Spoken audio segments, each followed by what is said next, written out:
Hello and welcome to the Covert Nerd Podcast. First of all, I want to do some shout outs to some fans out there like I've done in other episodes. The first one is to Lee Bokma at the Art of Lee Bokma on Facebook. He's a great guy and a fantastic artist, and he's been on several episodes with me as well, so go check him out at the Art of Lee Bokma. Second is Doug at Grand Comic-Con. He's in charge of the Comic-Con at Grand Island. Again, another great guy who loves the nerd community and nerd culture. I'll include a link in the show notes on how you can get in touch with him if you would like to. Also, I want to thank you, the listener, because this episode is the 50th episode. I appreciate the time that you give me like I do in every episode, because I wouldn't be doing this if it wasn't for my amazing listeners. So thank you for getting me to episode 50, and I hope we can go many more. I've met a lot of people on this journey that are into some of the same things I am into, and it's been great interacting with all of you. Like I always say, thank you for taking the time out of your day to hear what I have to say. And before we get started, I want to mention that in this episode, when we recorded, I was still battling a cold, and I was battling a cold, and I'm still battling a cold, as you can probably hear. But I do have a few coughing fits in the episode, so heads up. Sometimes when we schedule these recordings, whether you're feeling great or not feeling great, you still need to push through it, and that's what I did. Without further ado, let's dive right in and nerd it up with Tim.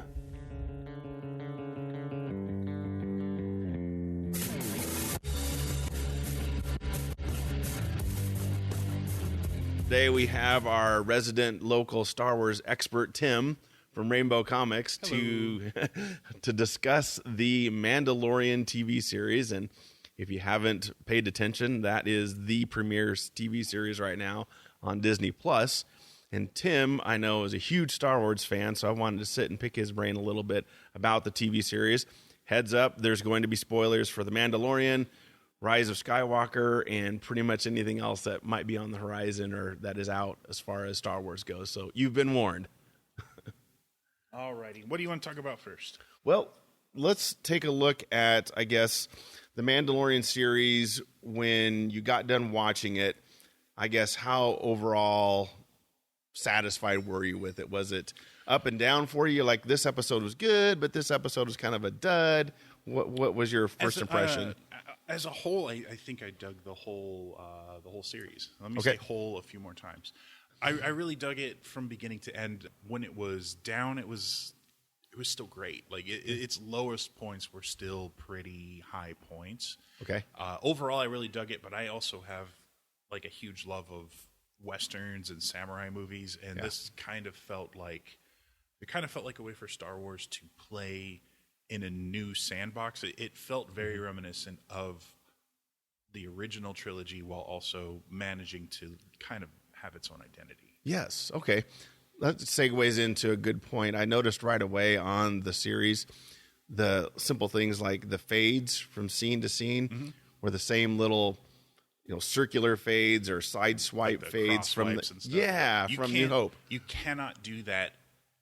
And when I graduated from film school, one of the things they told us in film school is don't ever do that. It looks amateur. It looks bad. Really? And for whatever reason, Star Wars can do it. And the reason they can do it is because they just kind of did it at a time when they were defining what Star Wars is. So when Episode 4 came out, or Star Wars, or the original movie 1977, when that came out, already visually it was so distinct and so very specifically Star Wars that it can incorporate silly things like a cross dissolve or a cross fade or a circle fade or whatever you want to call them.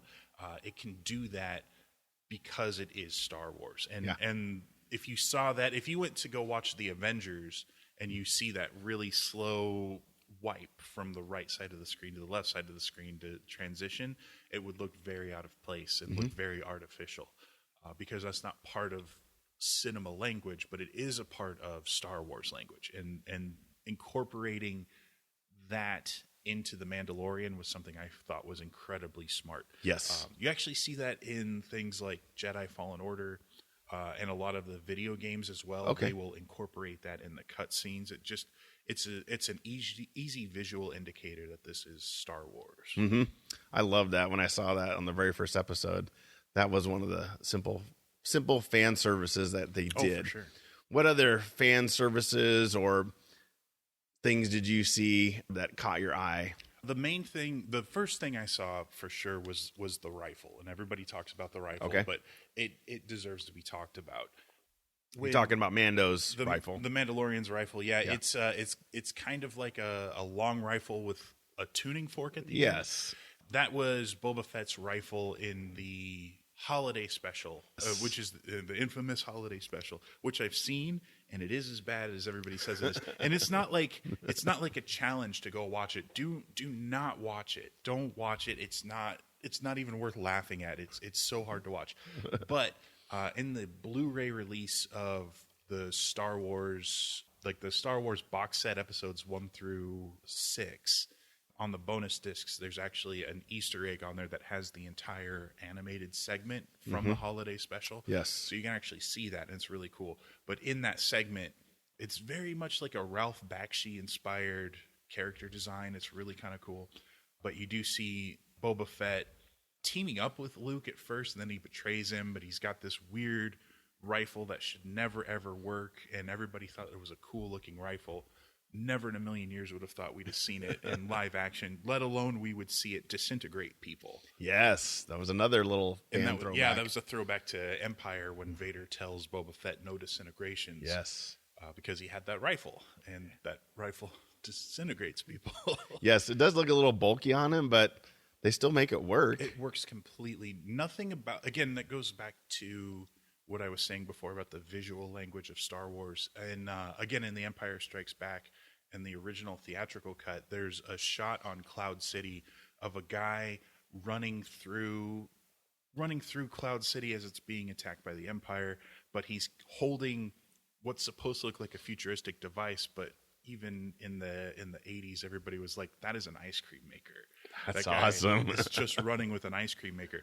But they brought that back, and so the client, played by Werner Herzog, he actually is carrying all of his Beskar in one of those ice cream makers. Oh. And so that is another throwback that I absolutely Really? love. Oh, so yeah. when he opens up the Beskar, when he opens up that container, it's just an ice cream maker, and it's the same kind of ice cream maker that extra was carrying. That's in awesome. Empire. And it's super fun. It has no bearing on anything. If you didn't know that, it doesn't take away or add anything to it, except for the fact where you're like, I know that. The super fans will catch it. Sure. The casual fan will be like, oh, okay, whatever. They won't even notice it, Sure. but they'll still get to enjoy it. Absolutely. Yes. And the show is filled with stuff like that. There is an episode with Bill Burr, where they go to, it's like a heist episode, Yes. which is super cool. Yeah, the prison ship. Yeah, Yes. there is one living person on that ship. That person was played by Matt Lanter, who was the voice of Anakin Skywalker in the Clone Wars, Yes. And a whole bunch of other stuff. But it was cool to have that. Clancy Brown played a Deveronian. Was he a Deveronian? He was a different species. He was the red guy with the horn. Yeah, but the big guy. Yeah. Yeah. But that was Clancy Brown, who was the voice of Savage Opress and a bunch of other troopers. In the Rebels. Yeah, and Star Wars Rebels, he was Savage Opress. And it was really cool to see people from the animation side of things being incorporated into the live action, which is the kinds of stuff I want to see moving forward with specific characters. Sure. On the inverse of that, we're getting to see live action, or we're getting to see animation people in live action on The Mandalorian, and then also in Rise of Skywalker. Sorry guys, I'm talking about it. We got to hear Kanan from Rebels was one of the voices you heard. You heard Yes. Ahsoka. You heard people who were doing voices specifically for the cartoons and for super fans. Which, if I may indulge myself. Already introduced you as the super fan. Oh, good. A resident expert, sorry. Resident expert. Well, whatever makes me sound cooler than I actually am. But it's really fun to be able to see those things. And if let's say I'm talking to you, Lee, and you have no idea who Kanan is, and we see Rise of Skywalker, you're thinking it's super cool because you're seeing this really cool scene. I think it's super cool because I'm seeing this really cool scene, and also Kanan's in it. Yeah. And so it's just kind of another little thing. And the reason I bring up Rise of Skywalker with this is because it's all happening, right now. Right now. Yeah. We could talk about this next year when I own the box set of The Mandalorian and I own the Skywalker saga, and I can watch those at the same time, and it doesn't necessarily have the same effect because we can watch it whenever. This is something unique to December of 2019. This is as we're experiencing the lore, which again, there are some of us like you and I who will watch the cartoons and the TV shows and read the books and read the comics. But there are some people who only will take the movies or now the TV shows as that's all they know about Star Wars. Yep. And that's totally cool. But at this point, we saw in The Mandalorian, the baby Yoda, used the Force to heal somebody. And a week later, we're watching The Rise of Skywalker, and we're seeing those same Force powers being used.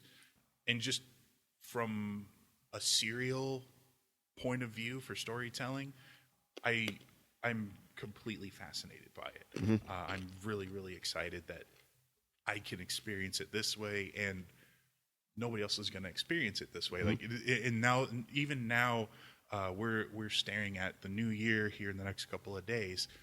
People aren't going to be able to experience it that way anymore because it's already happened in the past.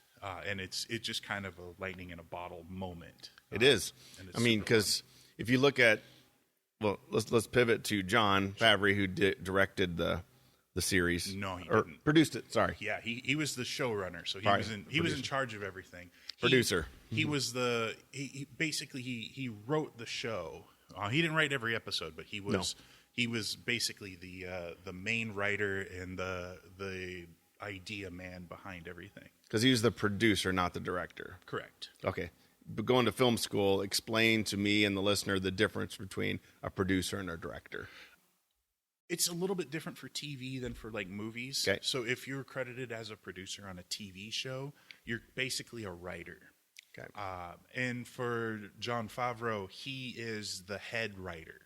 So he's the showrunner. He's basically on the, sorry to sound sacrilegious or whatever, but on the set, he's God. So That's fine. he is the George Lucas of The Mandalorian. He gets to dictate everything. So when Dave Filoni, who actually is a co-showrunner, when Dave Filoni's directing his episode, Jon Favreau has veto power. Okay. Or when Bryce Dallas Howard comes in to direct her episode, she directs it as a film director would direct, but she doesn't get to dictate necessarily, depending on how the show is run. TV director doesn't necessarily get to dictate how a character responds. That the final say for that goes to Jon Favreau. He's in charge of making sure that there is a consistency between everything. On the film side of things, it's kind of like Kevin Feige for the MCU, where he is the one responsible. So if Joss Whedon makes Avengers and Avengers bombs, it's Joss Whedon's responsibility, but it's ultimately Kevin Feige's failure. And that would be the same thing for Jon Favreau. He's basically the face of The Mandalorian. Pun intended. Pun intended, yeah. Not intended, but adequate. Okay. So the producer, so you're saying, okay, the producer is, in this case, in the TV world, I guess we'll just stick to that since we're talking about The Mandalorian. Sure. Jon has the ultimate say. Yes. So the director, though, is kind of a subset. They get to kind of direct what the actors are going to say, what they're going to do. But you're saying Jon can come back in and say, no, we're not going to do that. Exactly. So the director in a TV show, in this case, let's look at Deborah Chow. Deborah Chow directed episodes 3 and episode 7. So what Deborah Chow brings to the table is how you take, specifically Deborah Chow, and this is just from me watching her episodes because I love her episodes. She has the ability to have two people having a conversation and have it be the most intense thing. And it's very, very specific, and it's very, very direct. Deborah Chow is going to be the showrunner for the new Obi-Wan show that's supposed to be coming out around 2021. Watching Mandalorian, and specifically her episodes and how she works with Jon Favreau, gets me really excited for what potentially could be a show about a hermit living in the desert, which doesn't sound that exciting. But the fact that she can take very mundane things and really amp it up. Like she did the episode where we found the Mandalorians in the sewers. That whole sequence of him walking through in the sewer, we didn't get any exposition really, except that they are there post-purge. Yeah. We don't know what their society is. We don't know what they're trying to accomplish. We don't really understand much about the armorer, but we feel everything. It feels very lived in. It feels very real. Having her be in charge of the Obi-Wan show really makes me excited for the potential of what could happen. Do you think he gives them a lot of leeway, or how does that balance work? I mean, so you're saying if John ultimately has a say, is he there on set while she's there directing? I can't say for sure. I wonder how that works. Well, and I guess I should, just before people comment or tweet at me or whatever, Kathleen Kennedy would have veto power over Jon Favreau. Okay, yeah. Just as a heads up. I haven't forgotten about Kathleen Kennedy. Potentially I don't know that he's there every day, but he's there regularly. Sure. And he has people directing so he can write, or he can be in the editing bay, or he can do whatever he needs to do. He's not going to hire Taika Waititi or Bryce Dallas Howard or Rick Fumiyawa. I can't say his name. I'm so sorry. He's not going to hire people who can't do the job. Sure. And these are directors who can stand on their own and have stood on their own, and they don't need to be micromanaged.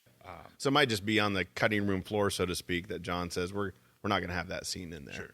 Sure, absolutely. And I don't think at any point either would.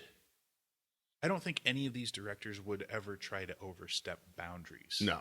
I don't think he hired them for a reason. Exactly. I don't think this is going to be one of those shows where we will see directors leave for creative differences. I think that's one of the things that's been kind of hammered out beforehand. Sure. If anything, we would see somebody like Jon Favreau leave for creative differences between what he wants to do and what either Kathleen Kennedy or the story group or whomever, what they want to do. So, okay.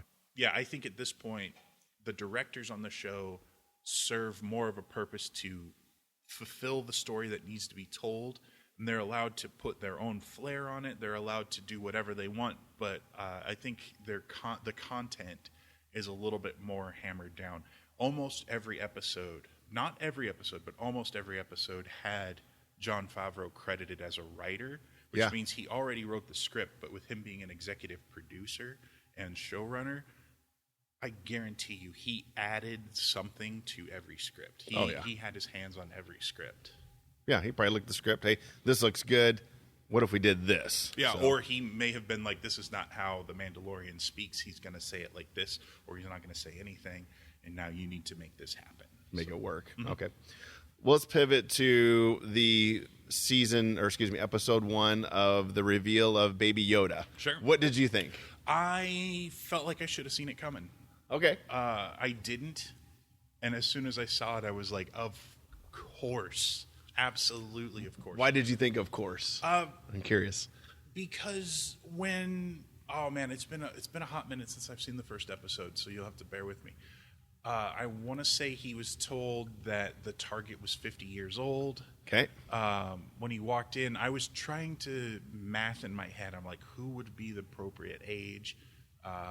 Because I was like, Vader would have been about 50, but we know he's dead. Yep. And then as soon as I saw that little egg floating there, I was 50 years. Is it somebody's head? And then as soon as the little baby popped out, I'm like, oh my gosh, that makes so much sense. Yes. I was really, really excited. I always want to guess, and I'm always happy when I can't guess, and I'm also a little disappointed in myself because, like, how dare I not guess? But it was welcome. I had no expectation. I didn't have any idea that's what we were going to have. It was a complete surprise, and John, I saw in an interview, said that the reason they can't get the toys is because he didn't want to have the toy ready for the release because it would have revealed what was in the series. He said he wanted it to be like when he was a kid watching Star Wars and finding out Vader's Luke's father. Nobody knew. he wanted that surprise and wanted the audience to experience it together. Sure. Which I thought was, again, like we were talking about, all these little fan services. This show is definitely speckled with fan services everywhere. Yeah, and not like annoyingly so. No, just Not little at all. things. I Like the carbonite, he freezes them in carbonite. Or even on that episode, he talks about Life Day. Again, another reference to the Christmas holiday special. Yeah.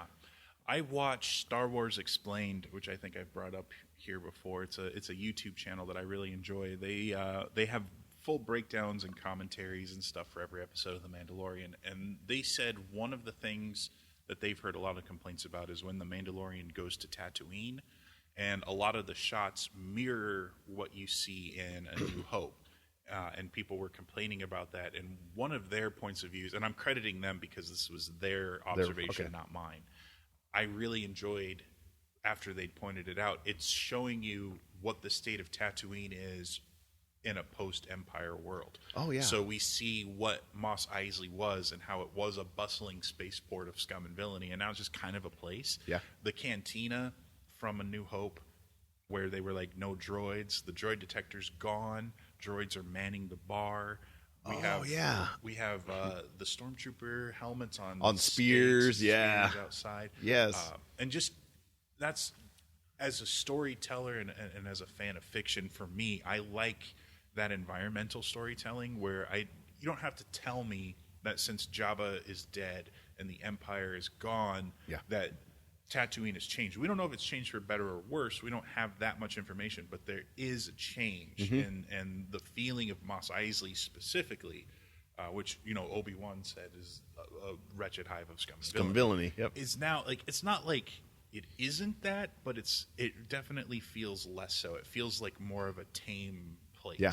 Well, they give that feel in the whole series that the Empire is weaker, but the Republic really hasn't come in to fill that gap. Sure. Well, it's still a Wild West. Well, we're 5 years after Jedi, which means that here we go, guys. This is what you signed up for. We're 5 years after Jedi, which means that the Battle of Jakku was very, very recent. Okay. So, in the Battle of Jakku is essentially the final nail in the coffin of the Empire. So that was what really pushed them off to the edge. So we still see stormtroopers. We see that the client has a big medallion with the Imperial logo on it. We've got Moff Gideon leading his people. So the Empire, like, there was a concept in Legends of the Imperial Remnant. Yes. So it's people who are still loyal to the ideals of the Empire, but the Empire as a singular unit no longer exists. A controlling force. Yeah, they have no power. No. They have pockets of power, but they have but do they?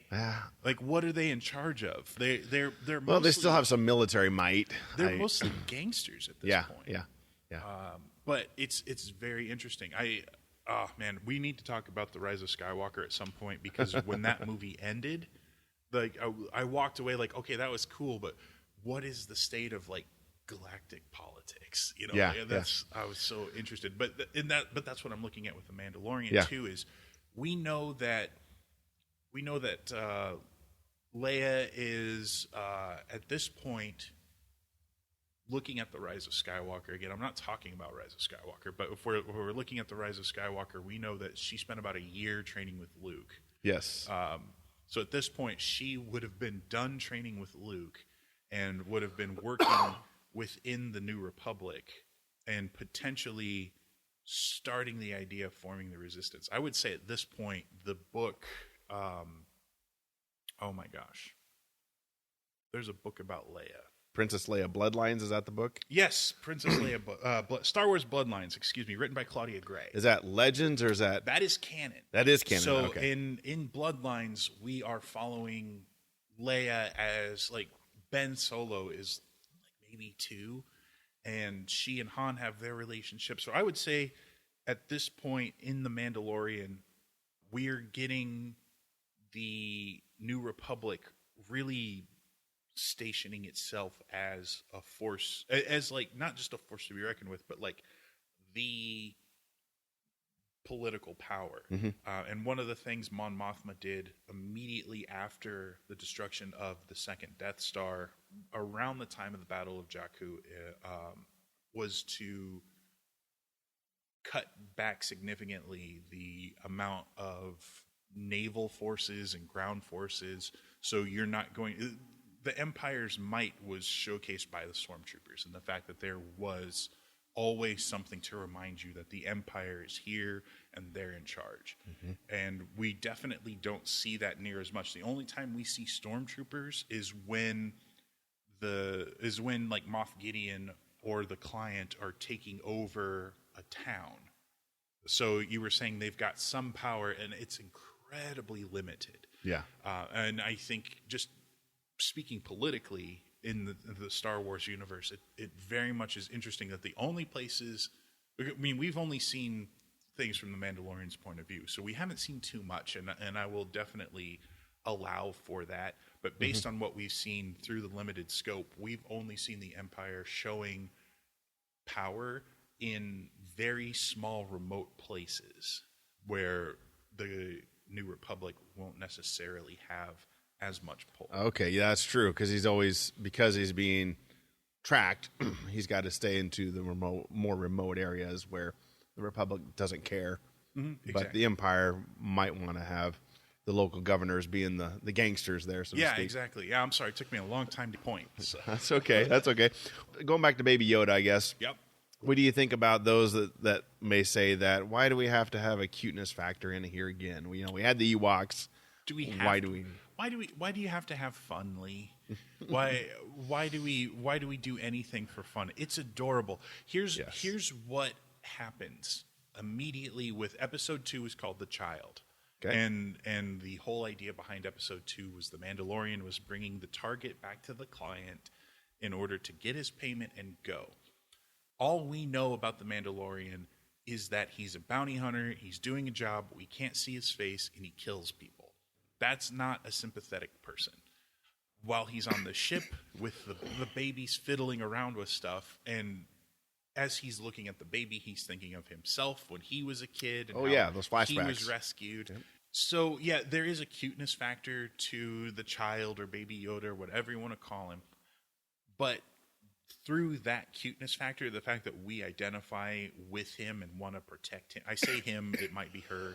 When we look at the child and we want to protect the child, we automatically are going to judge how people handle this kid. And so when we watch The Mandalorian handle the baby gently, we automatically understand that we can go ahead and care for this guy. And we feel bad when he turns him over. We understand it. We don't feel comfortable with it. And neither does he. And he has to go back and save it. And if you look at how his relationship with the baby works, every single time somebody sees the baby, however they react to that baby informs us of their character. And that's true almost 100% of the time. So in the very last episode of the season, it starts off with those 2 scout troopers, and he's in a bag, and the scout troopers are there hitting the bag, trying to get the baby to shut up. And we automatically know, I hate these people, they need to die. He lands on Tatooine, and there's that hard-edged lady who doesn't want to help him. She's like, I don't care about any of this stuff. She sees the baby, and she's like, okay. Even Grief Karga, to a certain extent, he is upset with the Mandalorian until he sees the baby, and he's like, okay, sure. And so we understand that Grief is somebody we can get behind. Moff Gideon, no. Yes. Cara Dune absolutely is pro Mandalorian on the side of the baby. It's very much a litmus test. It's a very very quick way. So it's cute. It's toyetic. It's something that, but also it's because of the baby that you can get your girlfriend to watch Star Wars with you. Okay. Good point. Speaking of the stormtroopers hitting the baby in that scene too, they were trying to shoot the target and they couldn't hit it. Sure. That's another fan service. It is a little bit of fan service. Here's what's always bugged me with that. The fact that stormtroopers can't shoot is a joke that goes back to the original Star Wars movie. And we're doing this again. You guys strap in. We're doing this again. I'm going down a Hang on for the down ride. a rabbit hole. So in A New Hope, when they escape on the Millennium Falcon, they get away. Leia mentions that they let her go. They let them go fairly easily. Han is like, "You think that was easy?" And I honestly believe that we look at how the stormtroopers shoot at Leia and Luke and Han when they're escaping the Death Star. They wanted them to escape. That's how they found where the rebel base is. That's true. At the beginning of A New Hope, there is when Owen and Beru were killed, they show up to the site. Obi-Wan and Luke show up, and they said maybe the Sand People did this, and Obi-Wan says no, and only Imperial stormtroopers are so precise. Is it precise? Were they sporadic? I don't know. But that is kind of the thing. If we go back to even earlier in The Mandalorian, you watch how the stormtroopers shoot, and they're not missing. I think it's a funny joke. I think it's a fun throwaway. I just posted a meme earlier today about stormtroopers missing. But it is something I will staunchly defend. I feel like it is an unwarranted thing. I do like the idea that these stormtroopers can't hit anything. I don't like these guys.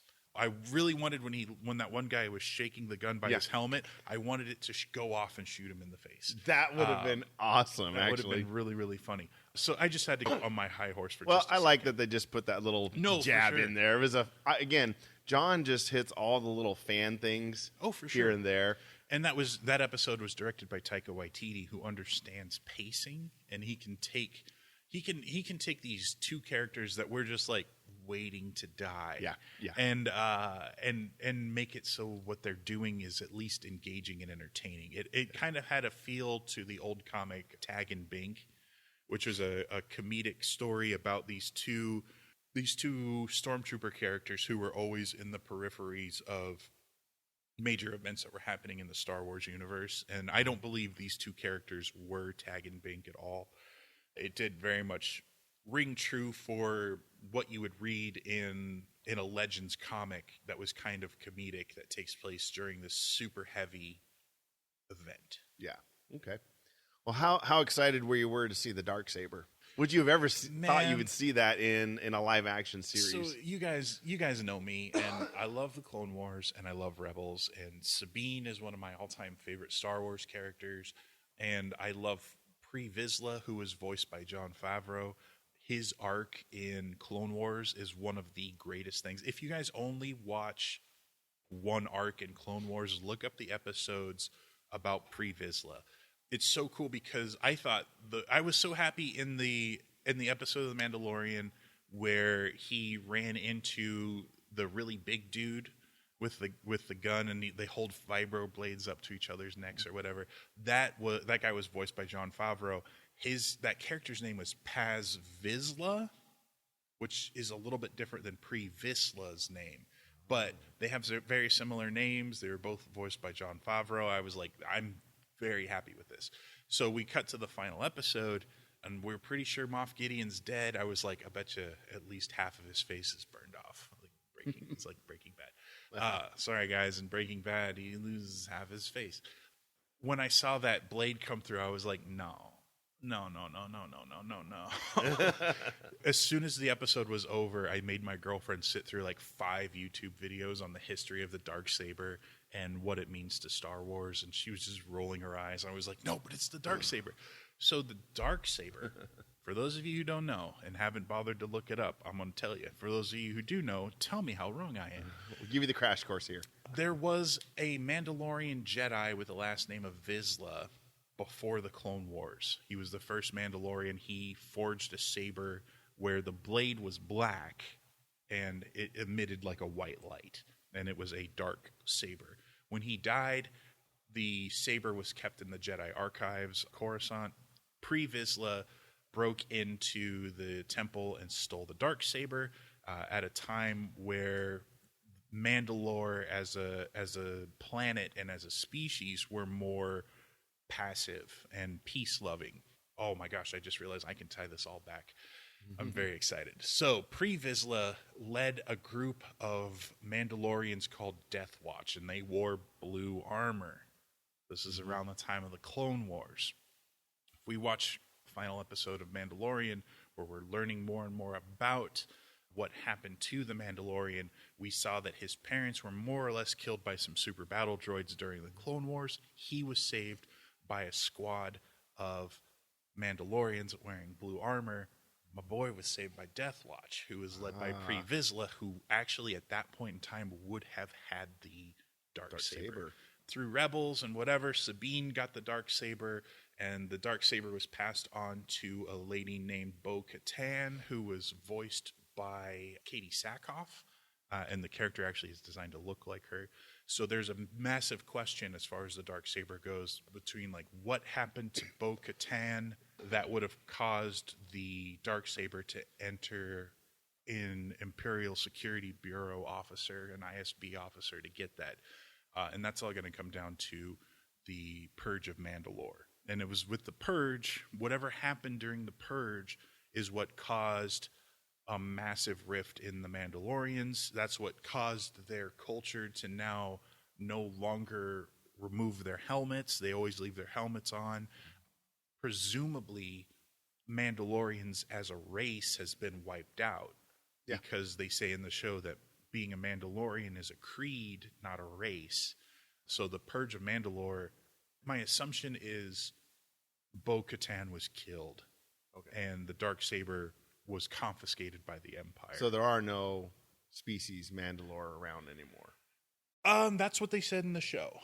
We don't know what happened specifically with the Purge.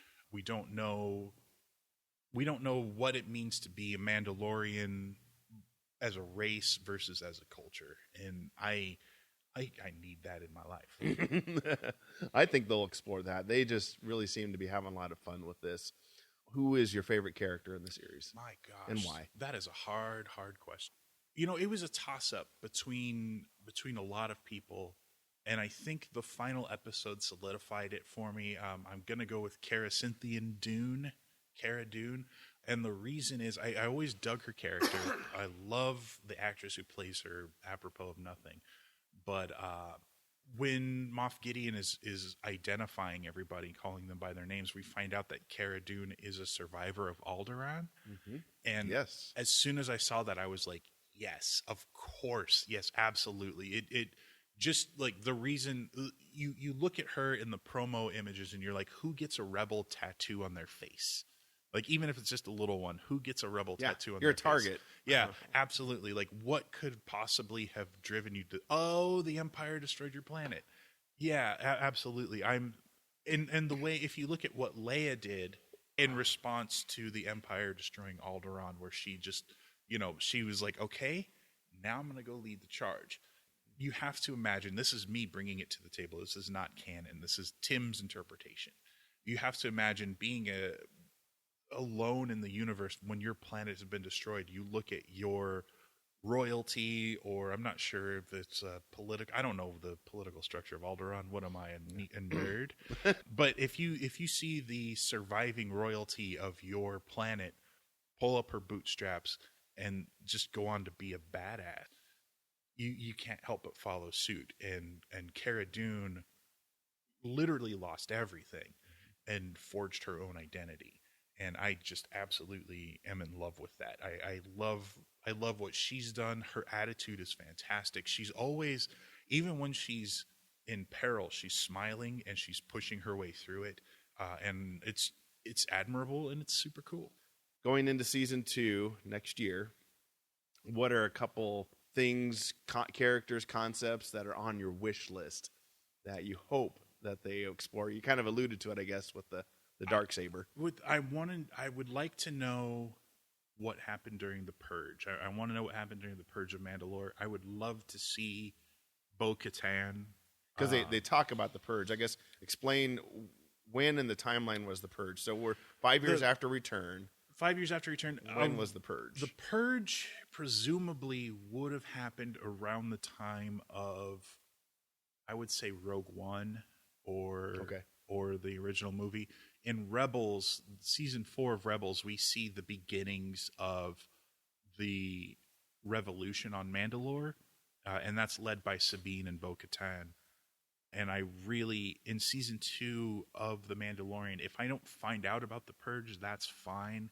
but I would like some more information on Mandalorian culture. Even if I don't have information on Bo-Katan as a character or even Sabine, I don't need to see these characters. I would love to. I would kill to see these characters. But I want to know more about, let's presumably at this point, because the armorer said that effectively the Mandalorian is the child's father. And that is until they return the child to its people, or the child decides to become a Mandalorian. And I'm very curious if there's a time jump maybe between seasons 1 and 2, or what we'll see as far as the relationship. I want to give the darn baby a name.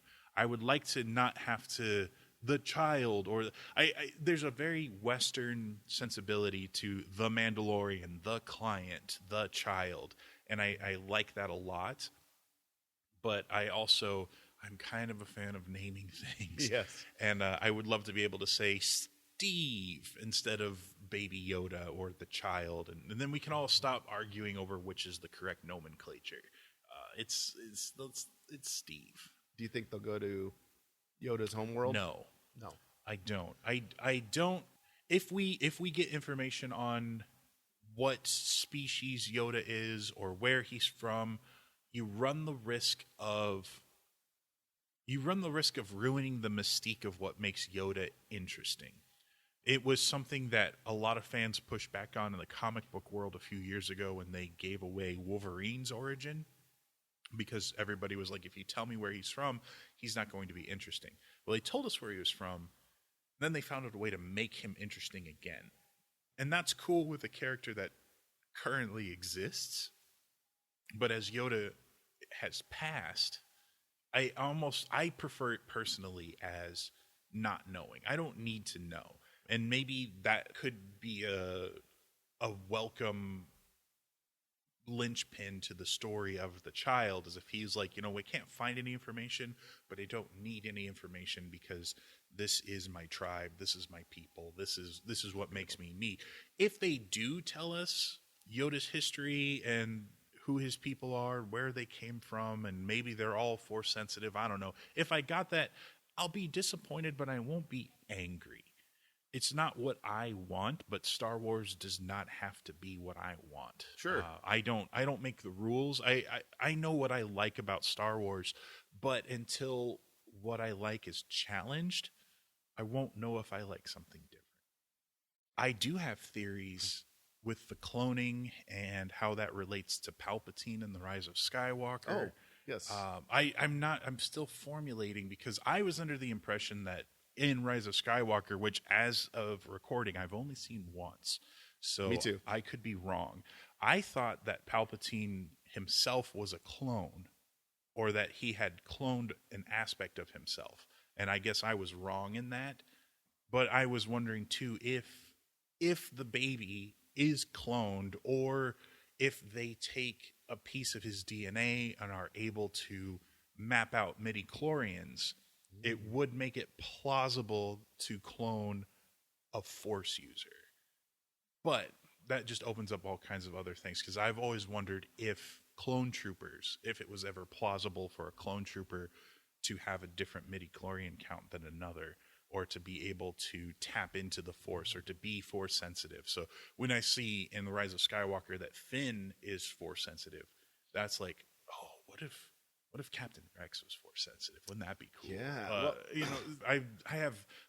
If I wrote for Star Wars, I would absolutely write after Order 66, as the clone troopers were getting phased out, I would absolutely write about a former clone trooper who was maybe Force sensitive, and what that means to somebody who had succumbed to Order 66.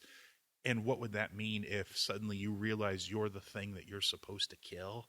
I don't know.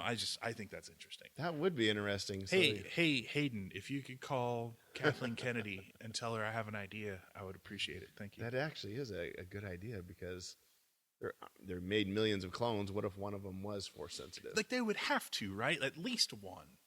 just by accident. Right. Well, I mean, you wouldn't do it on purpose, but that also theoretically could have inspired the Kaminoans to be like, oh, well, if one of them has the Force, we could have done this. And it would also explain, like, Palpatine's existence in The Rise of Skywalker would explain why the clone troopers were phased out in favor of, stealing children and brainwashing kids, because all of their resources were going to clone Force users. And that might be how we got Snoke. And we're learning more about Snoke in the Rise of Kylo Ren comic, which is really, really good. Okay. So, yeah, you guys, I could talk about Star Wars. On the clone side, wasn't the guy that was in episode 2, he had a patch on his shoulder that was a Kamino patch? Yeah, that was Pershing, Dr. Pershing. Okay. He definitely has a patch that was similar to the cloning facility on Kamino. So there's obviously some cloning they were trying to do. Yeah. They didn't really flesh it out, I guess. Along with Jon Favreau, the co-showrunner of The Mandalorian is Dave Filoni. Dave Filoni is the mastermind, really, behind the success of Clone Wars and Rebels, and even Star Wars Resistance. He very much loves clones, and he would not put in a reference to a clone on accident. Okay. I don't believe that that's just like, oh, hey, let's see if people notice this. Like, no, it's going to be there for a reason. Sure. Well, as I've said in other episodes about Star Wars, a lot of these writers now and producers, directors, and whatnot they grew up on this stuff. And so they're writing and directing and producing a lot of the stuff that the fans want. So I think you're going to see more, air quote here, fan service, in my opinion, on a lot of these different stories and characters. And they're going to give us those things that, because they enjoyed them when they were young.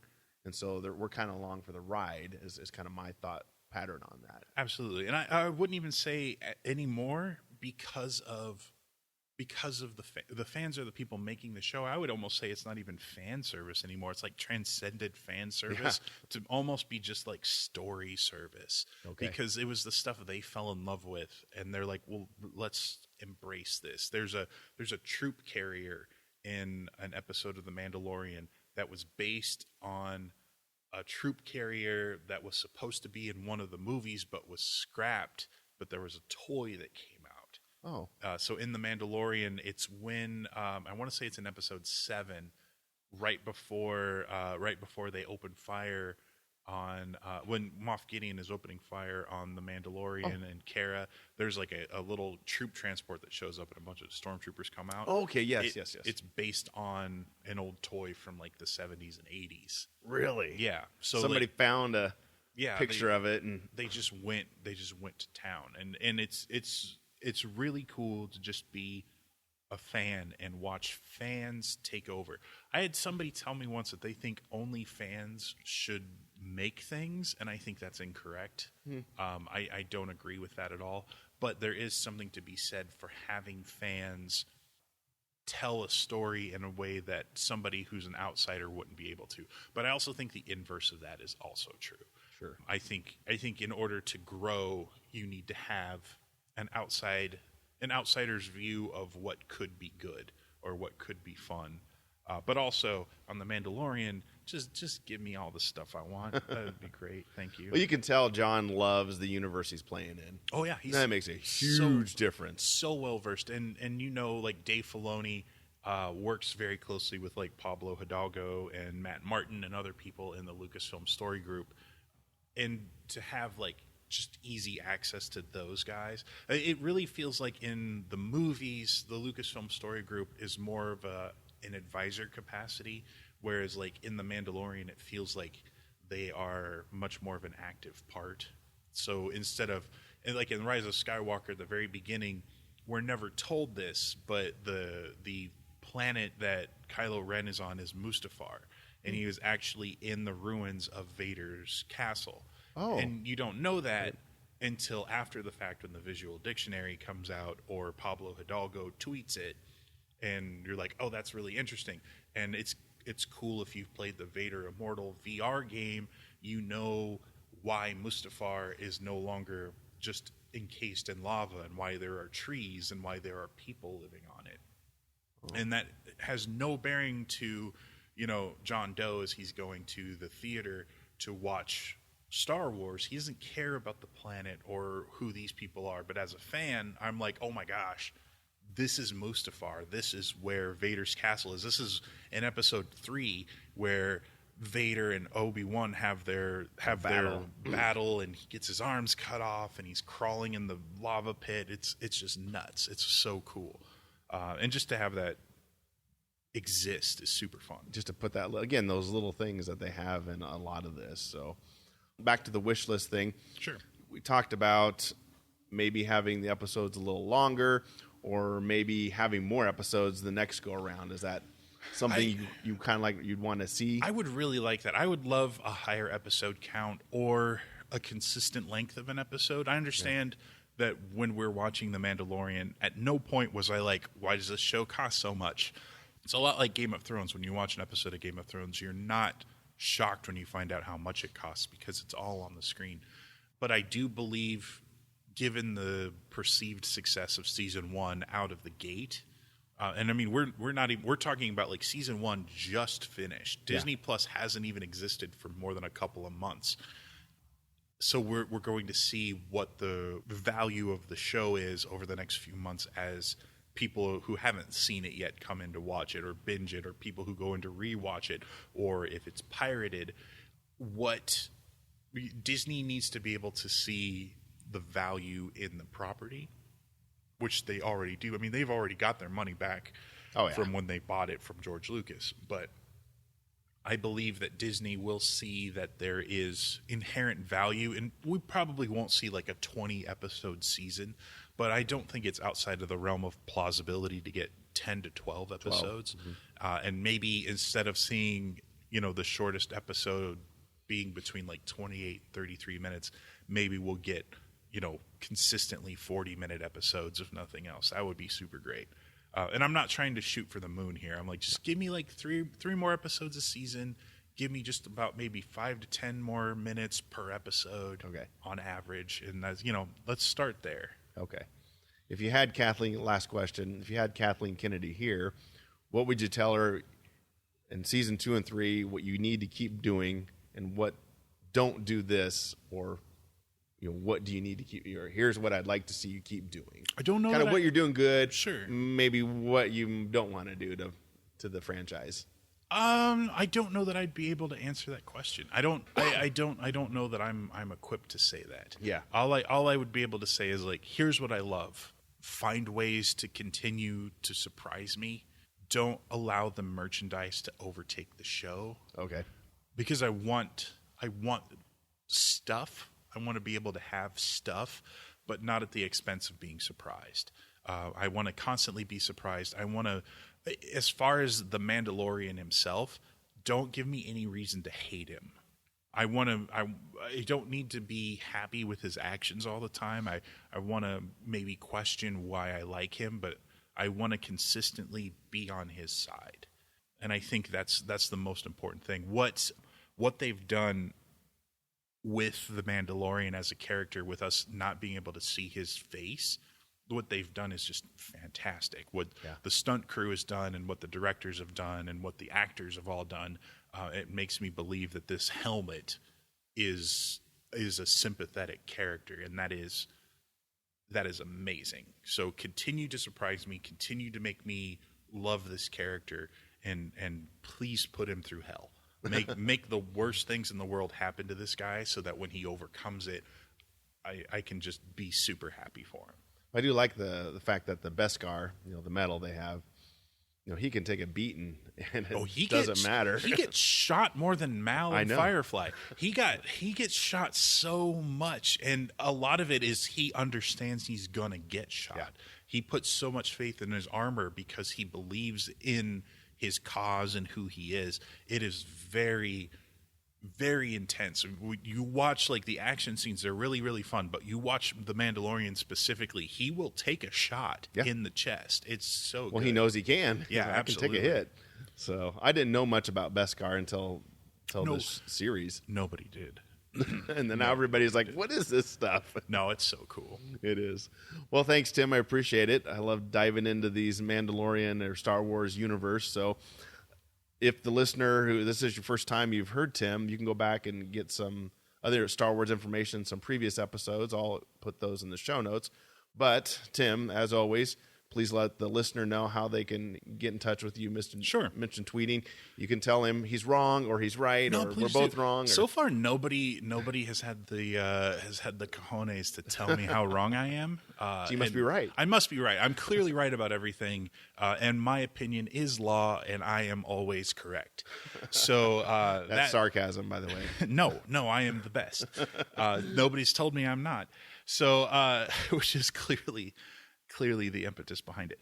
But hey, I run Rainbow Comics here in Lincoln. There are 2 different Rainbow Comics. One is in Sioux Falls, South Dakota. We're owned by the same person. So if you're in South Dakota, stop in at Rainbow. Tell them I sent you. It'd be a good time. But if you're looking for me specifically, I am on Twitter. I'm at Mothee, Mothee, like Timothy Mothee. That's me. But yeah, Rainbow Comics, we're at 1501 Pine Lake Road, Suite 17 here in Lincoln. Oh, as a heads up, on January 1st, there's going to be a brand new Star Wars #1. It's taking place after The Empire Strikes Back. There was a 75-issue run that bridged the gap between A New Hope and Empire, and now there's going to be, I'm assuming, a significantly shorter run bridging Empire and Jedi. But yeah, we'll definitely have those in stock on the 1st, which I believe probably be a couple days ago from when you're listening to this, if it's posted, depending on when it's posted. You can always give us a call at 402-975-8332, or if you're on Facebook, just look us up on there. We are Rainbow Comics Lincoln, and you can always shoot us a message. I'll answer it, or Taylor, the girl who works here, she'll be more than happy to answer your questions, and we got you all covered. Cool. Well, thanks, Tim. I appreciate it. Thanks, Lee. It's always fun to dive into the Star Wars universe with you. We'll have to dive into another topic, or I know we've been teasing about doing Hellboy. Oh, so yes. We may have to do that one next to get off the Star Wars bandwagon. If there's something people want me to talk about, let me know, and if I know anything about it, I'll do my best. I know a lot of people really loved your Transformers episode. Oh, man. So we may have to visit. Do we have another hour real quick? All right. Thanks, Tim. Tim is such a great guy. He exudes his enthusiasm about the things he's interested in. He's loved Star Wars, as you can tell, and Transformers and other things. So I always enjoy sitting down with him and talking about different topics. Go to covertnerd.net to reach out to me if you would like to. And until next time, nerd it up.